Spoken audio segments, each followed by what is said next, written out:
This week we read a portion of Bo, and we know that anytime one has a question in life, you look to Torah for guidance.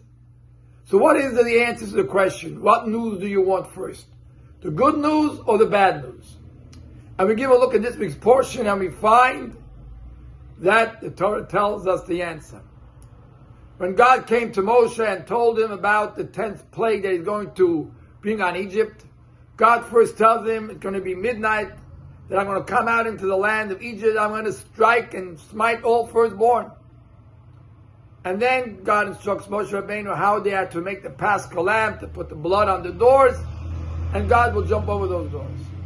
When Moshe Rabbeinu repeats God's commandment to the Jewish people, he doesn't tell them about the firstborn being killed. First he tells them, you should take a lamb, bring it for the Korban Pesach, take the blood, put it on the doors, and God is going to come out on the night of Pesach and going to kill all firstborns. Why does Moshe Rabbeinu change the way God told him? First God told him he's going to kill the firstborn, and then he told him about the Paschal lamb. But Moshe tells it the other way around. And here we see, first Moshe Rabbeinu wanted to tell him, don't worry, you guys. You are safe. You bring the Korban, you bring the Paschal lamb, everything's going to be good. Once you do that, the bad news is going to strike Egypt. Every firstborn is going to be killed. Yes, primarily the Egyptians, but we know that in God forbid if a Jew did not bring the Paschal lamb and he was in the wrong place in the wrong time, he would also be a culprit. So therefore, when we look at the story of Pesach, how it's told over in this portion, and we know the rule, God is always Magdim Refuah L'Maka. God gives the healing before the sickness. And likewise, God brings the solution to the problem before the problem strikes.